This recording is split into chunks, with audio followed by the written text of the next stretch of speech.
many of you are wondering, how long is this Mass going to be? Isn't it amazing that when something wonderful is happening, we don't have our ordinary thoughts? How many of you were worried that you didn't really know the melody for the Glory to God? One of you did, okay. You won't know the next hymns either. Actually, the opening hymn was set to the melody of an old hymn called "Oh, for 1,000 tongues to sing our great Redeemer's praise."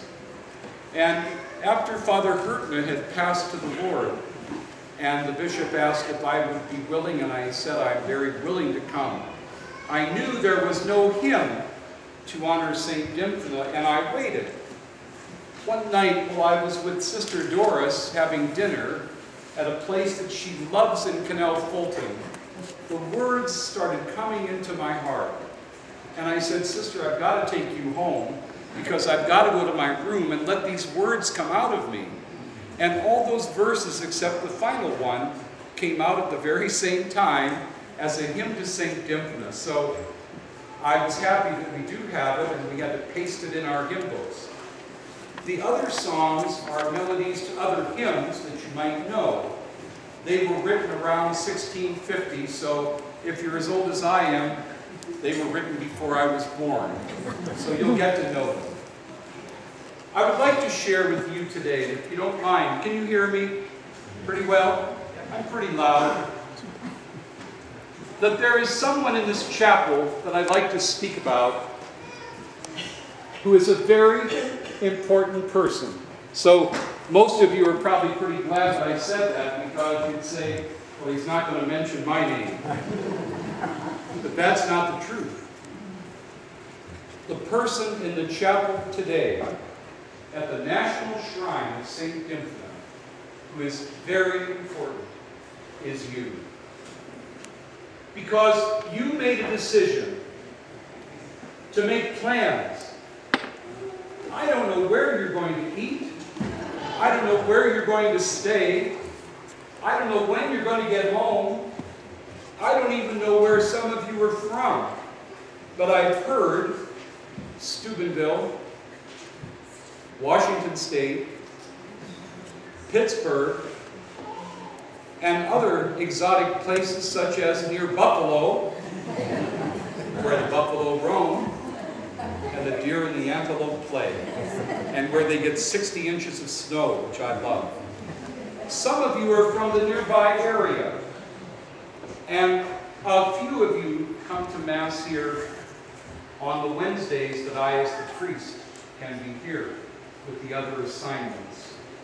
A few of you today are residents at the Heartland Behavioral Health Care, and you are here in gratitude today with everyone else because you are very important.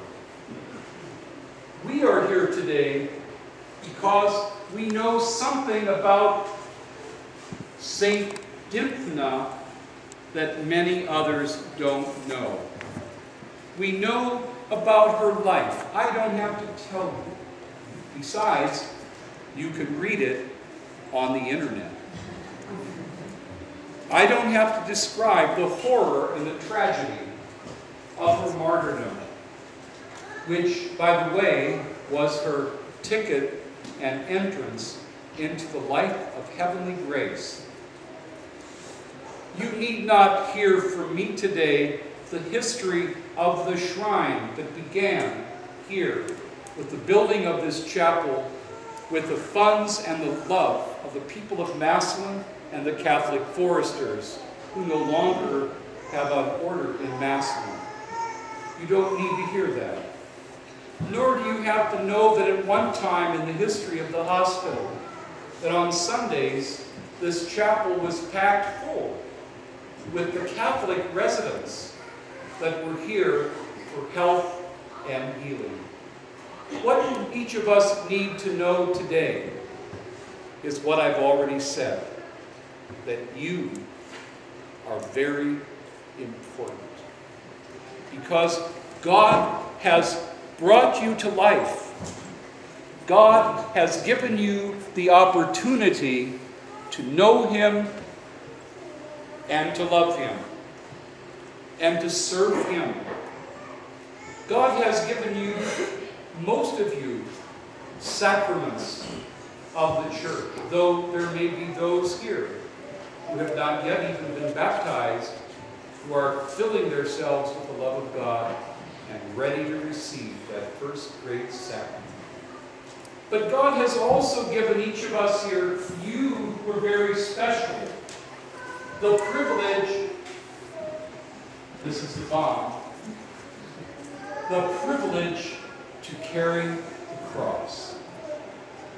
You've come because you or someone you know may suffer or be in pain or hurt or experiencing difficulty in mind or heart. And I say to you today, who are very special, God has given you the privilege to carry the cross. Listen to these words that you know. If you will be my disciple, you must take up your cross each day and follow me.